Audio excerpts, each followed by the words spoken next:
Dragi gledalci, lepo pozdravljeni. Kot vidite, bomo danes imeli na malo drugačen način, kot ste to navajeni na ITV televiziji. Namreč imam gosta preko Skypa in sem pripričan, da vam bo všeč tematika in pa seveda, kar bo pač gost povedal. Danes bomo povedali nekaj o Indiji. O Indiji danes, kakšno življenje v Indiji danes in tako naprej. V bistvu se bomo prepustili. Gost je v bistvu, sogovorec na drugi strani je moj duhovni brat Ameya, njegovo ime je Ameya. Tako da v bistvu bi kar začel.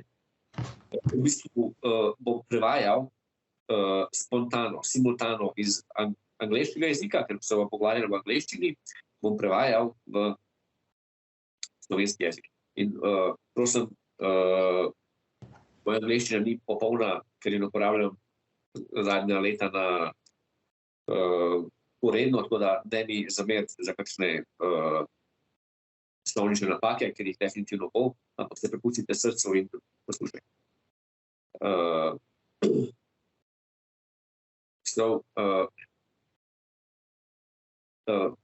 Hello, Bao. How are you? I'm doing good. How are you? I'm okay. Also, a little bit tired, but I'm very well. So, for our viewers, I would like to first. I also mentioned that your name is Ameya. What does your name mean, Ameya?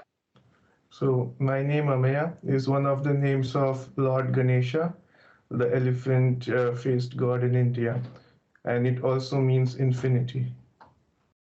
Ja, v bistvu sem ga pozdravil in sem ga vprašal, kako je, rekel je, da je v redu. Potem sem ga vprašal, kaj njegovo ime pomeni, ker ime mu je Ameya. Ameya je povezano z bogom Ganesha in pomeni neskončnost. Very good. So, I would like that we today talk about this, how to say, fast way of life, you know, and you have been recently in India, yes? And here in the West, people say that life is stressful, they have no time for themselves, no time for nothing because you have to work for 12, 15 hours. And how is it in India? Is it the same? Is this, let us say, if I use the word, super capitalism, did it touch India also? So I went to India after a long time. I was in India last February. And while I was growing in India, things did change. People are running towards capitalism, running towards money. Lives have become busy. But the thing is, in India, you still find some time to go to temples, to be spiritual. And also we have a lot of Hindu festivals when many of the family members come together and celebrate. So that is kind of what brings us back again, I think. So, yes, you have met, moram prvo prevesti. V bistvu je rekel, da pač ta kapitalizem, tako rekoč, oziroma to hitro življenje je tudi prihaja v Indijo, ampak še vedno imajo svoje templje in kamor gredo, se molijo, meditirajo, imajo veliko festivalov, tako da v bistvu je nekako ta konekcija med, bom rekel, materialnim in duhovnim življenjem. So, do people, let us say, they work, then they go to the temple, but do they practice spirituality also at home? Do they pray at home? Do they meditate at home also? So I'm talking about my own home, my parents' home in India. We have a small shrine at home and we make prayers every day. I'm not living in India, but I'm living in Germany at the moment. And also I have a small shrine, which I pray in the morning, take a bath, make prayers and go. most of the Indians, Hindus usually do that, but some of them might not also be doing that. But overall, I think having a shrine in every home is still a prevalent practice. Very good. Vprašal sem Amejo, če v bistvu duhovnost prakticirajo samo tako, mislim, samo pač pod navednicami, da gredo v templje, ali tudi doma molijo in meditirajo. In pač rekel je on, pač, da izhaja iz samega sebe, je rekel pač, da zjutraj, ko vstane, se stušira, moli ali meditira. In v bistvu potem je še rekel, da vsaka hiša skoraj v Indiji ima oltar, tako da kakor pač razumem, čeprav se Indijo pač dotika, bom rekel, to super hitro življenje, še zmeraj nekako držijo konekcijo z svojim notranjim jazom.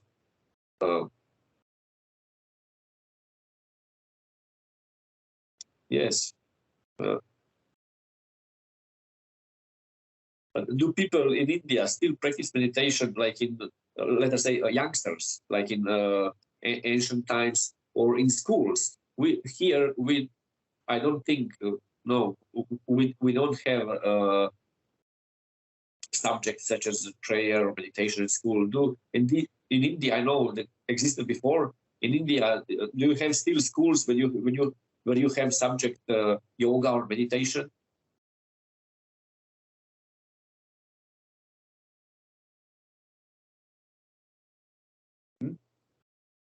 Practice some yoga asanas at time.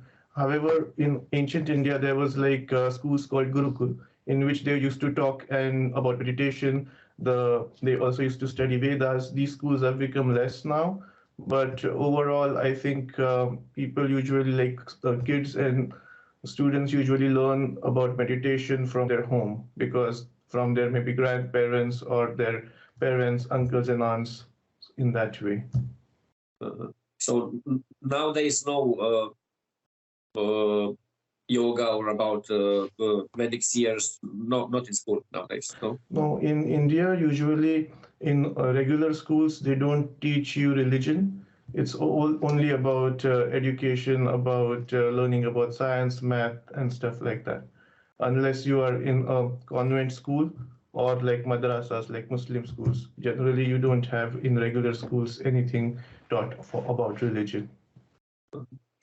Vprašal sem ga, če v šolah v Indiji obstaja predmet, kot ne vem, yoga, molitev, religija, ker v preteklosti vem, da je bilo, pa je rekel, da zdaj da tega manj, da skoraj ga ni, razen v določenih pač verah. Rekel je pa, da pa se otroci, da jih učijo starši temu, da v bistvu jih učijo že od malih nog, jih učijo pač molitvi, meditaciji in tako naprej.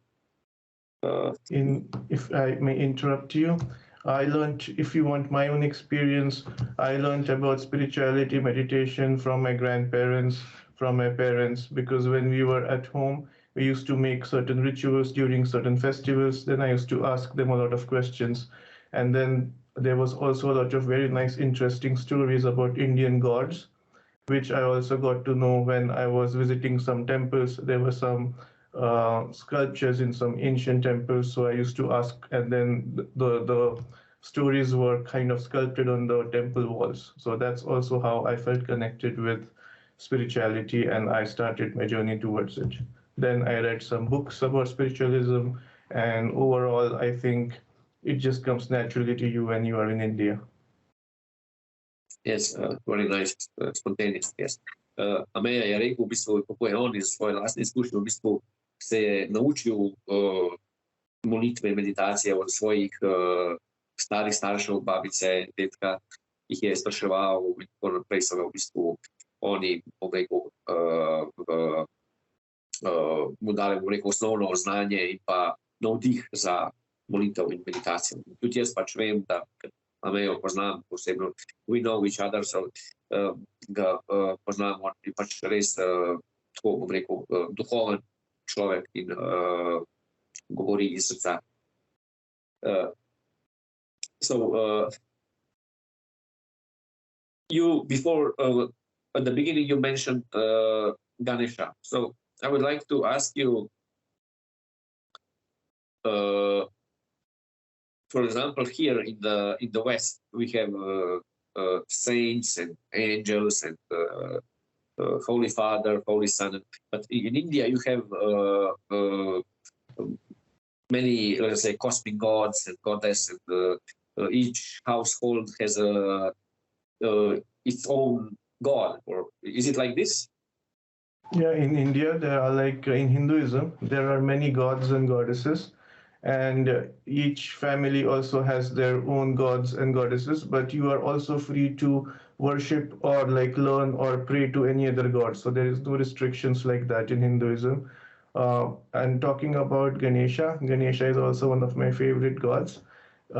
He is also represented in many ways in sculptures, in art forms, and everybody keeps probably a small idol of Ganesha in their car or at the workplace because Ganesha is the god for removing obstacles. And whenever you need to do something you usually pray to Ganesha first because he has wisdom and he represents wisdom and he removes all obstacles. And the origin story of Ganesha was also very nice. He's son of Shiva and Parvati.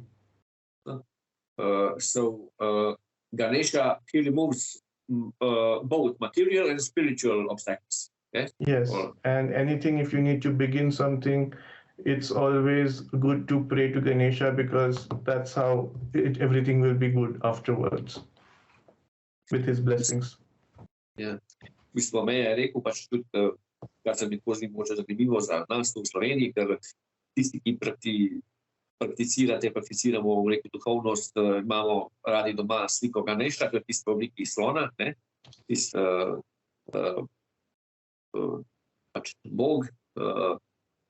In Ameja pravi, da on predstavlja v bistvu zaščito, v bistvu odklanja vse ovire, duhovne in materialne, in predno se molijo bilo katerem Bogu, v bistvu se prvo prizovejo Ganešo. Tako da to je nekako, rekel, simbolika. And that is also household, your own, yes? Yeah, each family has gods. Like for us, my family, we have three gods. So one of the gods is Ganesha. One is Khandoba from Jesuri. Jesuri is a small place from Pune, and the temple is like on a fortress. And Khandoba is one of the reincarnations of Shiva. And we have one goddess also, family deity. It's Tulzapur, Bhavani from Tulzapur. So she is goddess of power. So these are our three family gods that we have. Rekel je, da pač njih imajo pač častijo glavnega pač boga, je Ganesha, in potem pa imajo še pač dve, Bhavani, pa ostale pač nisem razumel. Niso pa vezani v bistvu, da zdaj pa morajo temu in temu. Ne, lahko pač do katerega koli božanstva čutijo povezanost. Ne, ni to zdaj v nekaterih religijah, ne, zdaj pa to ne smeš, to pa ne, v bistvu so to nekako bolj odprti v bistvu. Ne. Okay. So I would like to know about general view of people in India, maybe tell, or your own view. Is Hinduism a religion, or is Hinduism the way of life? For example, quite a few religions, I know they say, my religion is the only religion, is the best religion. Other religions are no good. So how you Indians see Hinduism? So Hinduism is a new term. The original name of Hinduism as a religion was Sanatan Dharma, in which there were multiple schools of thought. Many people pray to different gods. Some people pray to Shiva, some people pray to Vishnu. There were schools of thoughts like Shaivites, Vaishnavites, and there was always like talking about gods. There was always kind of religious debates, and all ideas were welcomed. So in Hinduism, we don't say like one god is bigger than another god, but overall idea is like there is one God, but the representations or reaching the gods, multiple ways of reaching a God. So for some people who are into gym and exercise, for them God can be Hanuman. For someone who is in mathematics or who wants to study, who are imparting wisdom, for them God can be Ganesha. So based upon what you are doing, what your life purpose is, you can choose a God and you can pray to them, and you can always find and pray other gods as well in Hinduism. So that's kind of a welcome idea. Yeah. So you look on Hinduism more like way of life. Yes. Yes. Yeah. It's welcoming all ideas and talking about them and learning from our gods, from their stories. Yes. Mislim, da prevedem, vprašal sem ga, kako pač ljudje v Indiji, pač to, če bi lahko mogoče povedal, in pa kako on nasplošno čuti in vidi hinduizem. Je rekel, da hinduizem je novo ime, prej se je to imenovalo Sanatan Dharma. Excuse me, Sanatan Dharma, it means like duty, something like divine duty, is it? Sanatan Dharma is the like dharma is duty. You understood it correctly. So yes. Rekel je pač, da prej se je imenovalo Sanatan Dharma, pač dolžnost, naša dolžnost človeška v bistvu, zdaj pač se že pač na nek koliko let se imenuje pač hinduizem. In pač rekel je, hinduizem pač je več, bom rekel, način življenja, pot življenja, kakor pa sama religija. In v bistvu niste vezani za določenega, ne vem, za določeno božanstvo, v bistvu gre po občutku, spontano, po srcu, kar čutite in tudi pač kar čutite, to sprejmete in tudi so odprti, bom rekel, za druge ideje, za druge nasvete, nekako, koliko sem razumel, niso pač po spogledi. Oprostite pač, če vse ne prevedem, ampak vem, da vas mnogi, ki gledate, da razumete Amejo, ki pogovori angleško. Yes, and I try to teach people meditation. So many people from all over the world, and also from Slovenia, they want to go to distant places, especially to India, to find peace. They want to go to Himalayas, to anywhere to India. So what do you think? What is your feeling? Can they find peace in India, or first they have to find peace there where they live at their own home? Or they can just travel and some distant place in India and find peace there. What is your feeling about it? So if somebody just comes to India, they will see a lot of people, they will see a lot of chaos, because they will land on the airport and they will see a lot of hustle and bustle. People are just running from one place to another. But while you are in that hustle bustle, people still have a sense of peace in them. Some people who are doing really hard work, you see that they are peaceful at some point in that time in the day. And I think peace you can always find in within, from wherever you are. And meditation is a very nice way of finding your inner self, finding peace and happiness, being content with yourself. So you can always practice meditation from wherever you are. However, meditation and these practices originated in India in very, very long time ago. So India has a special connection, because when you go to some places, when you go to some temples, especially in India, you will find that you will reach that peaceful point pretty fast, or at a faster pace. So maybe if you have an opportunity, I would suggest that you can visit India. You can see both sides. You can see the hustle bustle, but also some places where you will find peace and contentment. Sem ga vprašal, da mnogi ljudje iz celega sveta, in tudi mi tukaj iz Slovenije si želimo iti, pa gremo v Indijo. V bistvu, včasih mogoče, da bi pobegnili, da bi najdli mir v Indiji. Če ga vprašal, ali lahko kar tako najdemo tam mir, naprimer v Himalajih in tako naprej. In potem je rekel, ko pridete v Indijo, je tam gneča, je veliko ljudi, ampak vseeno nekako lahko čutiš, da ljudje v sebi nosijo pač ta mir, potem je tudi rekel Ameya, da v bistvu, da mir, kot tudi jaz pač govorim, če me spremljate na ETV televiziji, da ta notranji mir lahko najdemo kjerkoli smo in v bistvu, da se začne prvo iz nas, prvo v nas, v vsakem posamezniku. Je pa tudi povedal, da so posebni templji v Indiji, kjer je taka vibracija, atmosfera. Ko pridete pač v ta tempelj, boste malo lažje začutili mir, kakor pa nekje drugje. So maybe the last question.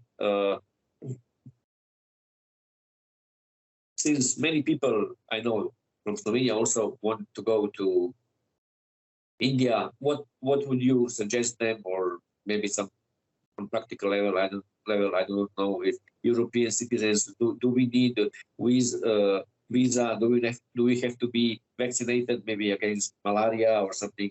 And maybe also what to be cautious about, maybe some animals on the street or something like that.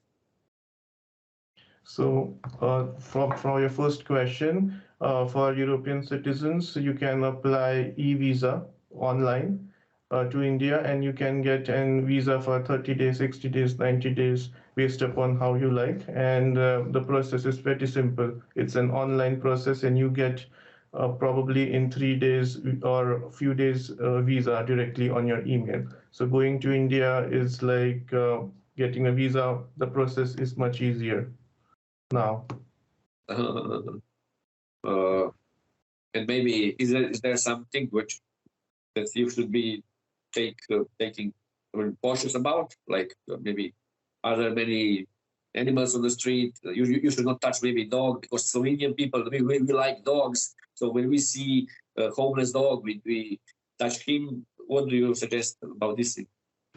So basically, you also talked about vaccines and stuff. You don't really need any vaccines to go to India. It's pretty safe, and the hospitals are really nice in India. Medical facilities are really great. And about dogs and cats and stuff on the street. So in India, there are stray dogs sometimes on the streets. Sometimes you can get the feeling if most of them are friendly. It's okay to pet them if you like, but just be cautious to see how the dog is like. Is it a little bit aggressive or not? But you can make your own judgment. And the second thing that I can recommend you is, like in India, you will also see a lot of cows. They are very gentle. They are very cute. I find them very cute, and they are on the streets. You might feel scared, but because on European streets you don't have cows. But sometimes I like to feed cows some bananas. They really like it. You can also pet them. They are calm. They don't do anything. There was this one experience from my recent trip. Like my wife is from Serbo-Croatia. So she has been to India before, and she knows about cows and stuff. And we were going to a temple, and there was a lot of cows standing at the entrance of the temple. And some people, maybe from America or Europe, were there, and they got scared. My wife just went and she petted the cows, and they went a little bit away, and then the other people passed. So it's really nice to also be together with nature and animals there. Yeah. Vprašal Amejo, kaj je pač potrebno vedeti, pač da nas, ki hočemo iti v Indijo, če potrebna viza. Mislim, da je rekel, pač, da se lahko preko interneta da prošnjo za vizo. Potem glede cepljenja, glede določenega cepljenja, mislim, da je rekel, če sem dobro razumel, da je pač varna država, da se ni treba cepiti za določene proti določenimi boleznimi. Potem je tudi rekel, pač sem ga vprašal, kako je z živalmi. Tukaj v Sloveniji imamo radi puške, in ko vidimo kakšnega kot puškega takoj pobožamo.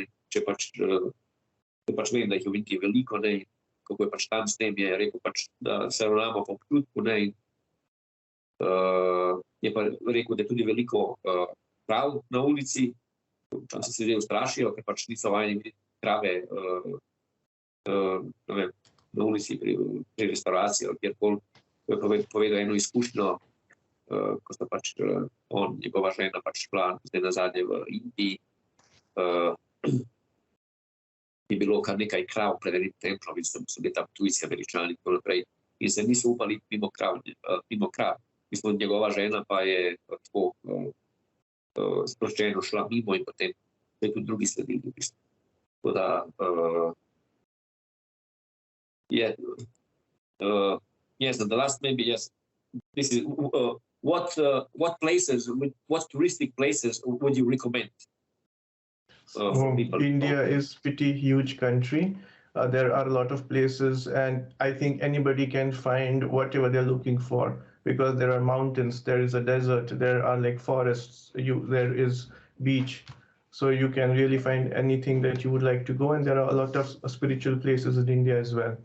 So many people think about Taj Mahal when they think about India. Yes, that is one of the places, but there are also many other places like Ajanta, Ellora caves. Ellora caves and Ajanta caves were like carved in stone. Temples were being made, and they were like in 3rd or 4th century they made that. There are many small temples where you can like visit because once I visited one temple which was in a remote place, but the craftsmanship of the temple was exquisite.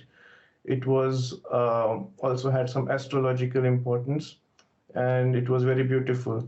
Then if you want to go and see palaces, you can go to Rajasthan, Jaipur, Udaipur. You have like many nice palaces to see there.